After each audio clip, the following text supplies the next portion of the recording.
Livro 4. Do Direito de Família. Título 1. Do Direito Pessoal. Subtítulo 1. Do Casamento. Capítulo 1. Disposições Gerais. Artigo 1511. O casamento estabelece comunhão plena de vida, com base na igualdade de direitos e deveres dos cônjuges. Artigo 1512. O casamento é civil e gratuita a sua celebração. Parágrafo único. A habilitação para o casamento, o registro e a primeira certidão serão isentos de selos, emolumentos e custas, para as pessoas cuja pobreza for declarada, sob as penas da lei. Artigo 1513. É defeso a qualquer pessoa, de direito público ou privado, interferir na comunhão de vida instituída pela família. Artigo 1514. O casamento se realiza no momento em que o homem e a mulher manifestam, perante o juiz, a sua vontade de estabelecer vínculo conjugal, e o juiz os declara casados. Artigo 1515. O casamento religioso, que atender às exigências da lei para a validade do casamento civil, equipara-se a este, desde que registrado no registro próprio, produzindo efeitos a partir da data de sua celebração. Artigo 1516.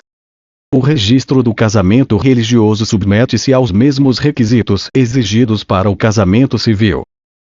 Parágrafo 1. O registro civil do casamento religioso deverá ser promovido dentro de 90 dias de sua realização, mediante comunicação do celebrante ao ofício competente, ou por iniciativa de qualquer interessado, desde que haja sido homologada previamente a habilitação regulada neste Código.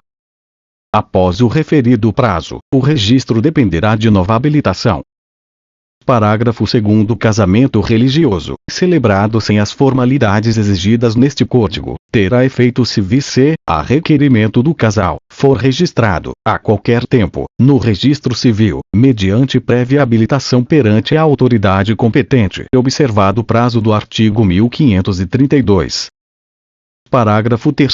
Será nulo o registro civil do casamento religioso se, antes dele, qualquer dos consorciados houver contraído com outrem casamento civil.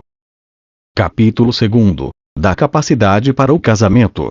Artigo 1517. O homem e a mulher com 16 anos podem casar, exigindo-se autorização de ambos os pais, ou de seus representantes legais, enquanto não atingida a maioridade civil. Parágrafo único. Se houver divergência entre os pais, aplica-se o disposto no parágrafo único do artigo 1631. Artigo 1518.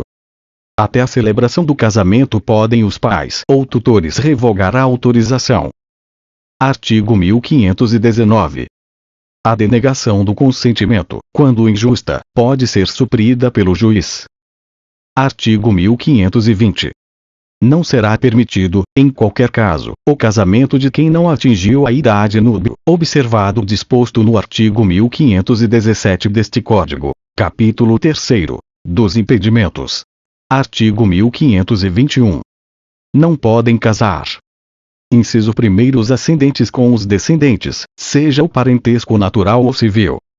Inciso 2. Os afins em linha reta. Inciso 3. O adotante com quem foi cônjuge do adotado e o adotado com quem o foi do adotante. Inciso 4. Os irmãos, unilaterais ou bilaterais, e demais colaterais, até o 3º grau inclusive. 5. O adotado com o filho do adotante. 6. As pessoas casadas. 7. O cônjuge sobrevivente com o condenado por homicídio ou tentativa de homicídio contra o seu consorte. Artigo 1522. Os impedimentos podem ser opostos, até o momento da celebração do casamento, por qualquer pessoa capaz. Parágrafo único. Se o juiz, ou o oficial de registro, tiver conhecimento da existência de algum impedimento, será obrigado a declará-lo. Capítulo 4. Das causas suspensivas. Artigo 1523.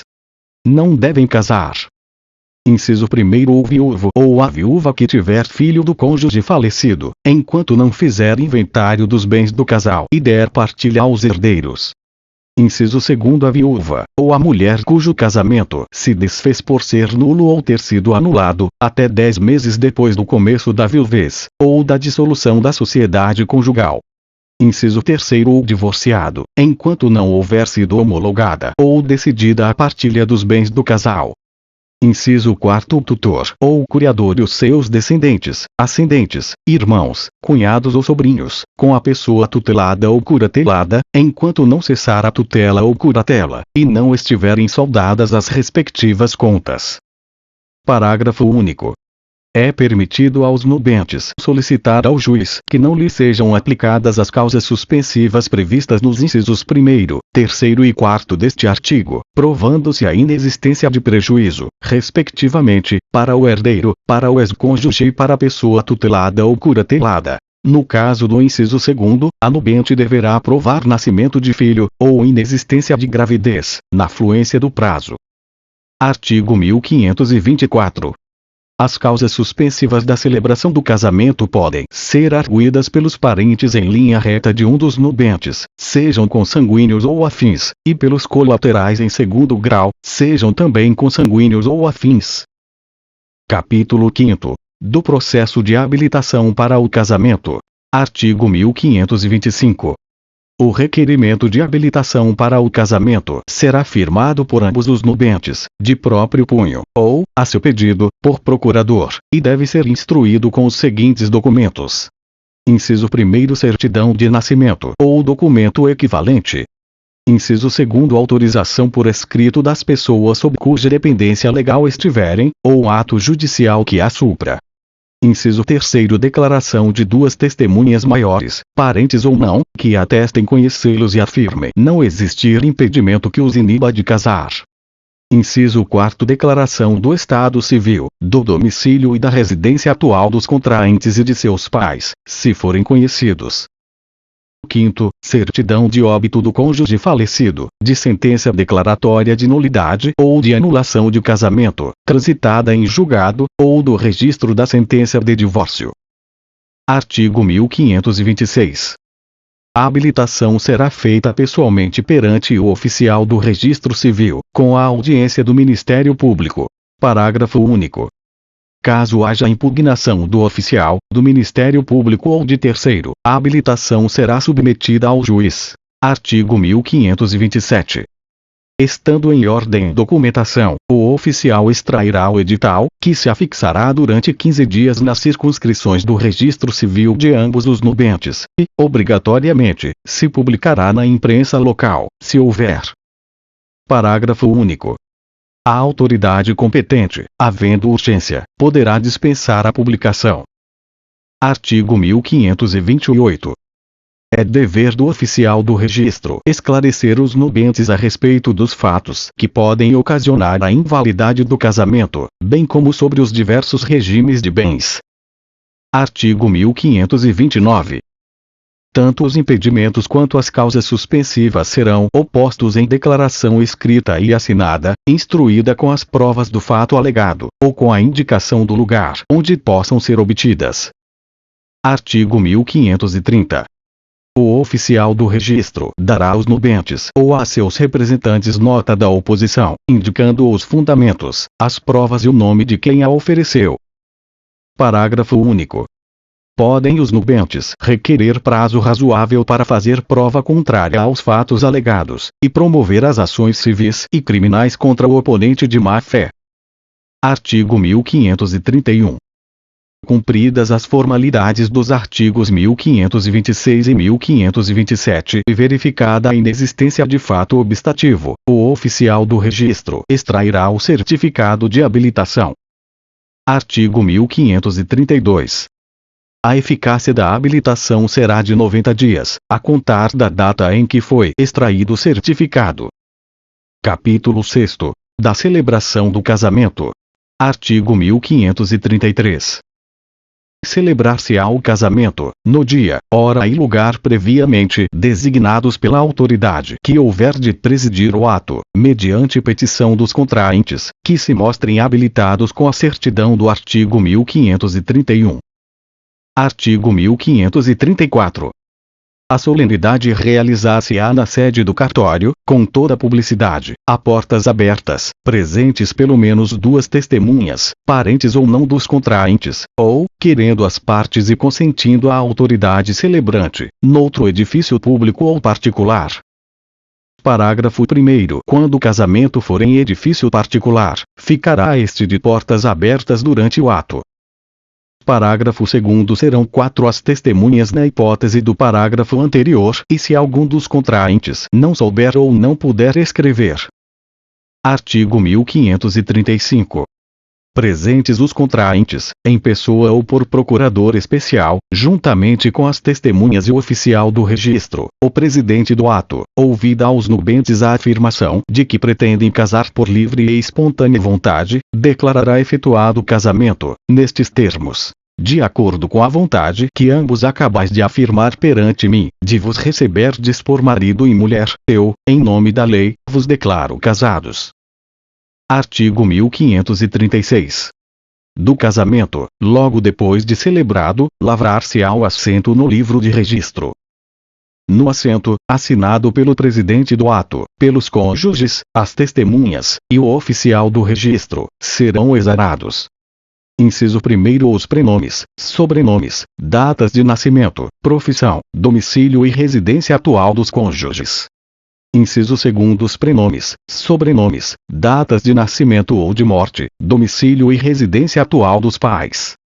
Inciso 3º. O prenome e sobrenome do cônjuge precedente e a data da dissolução do casamento anterior.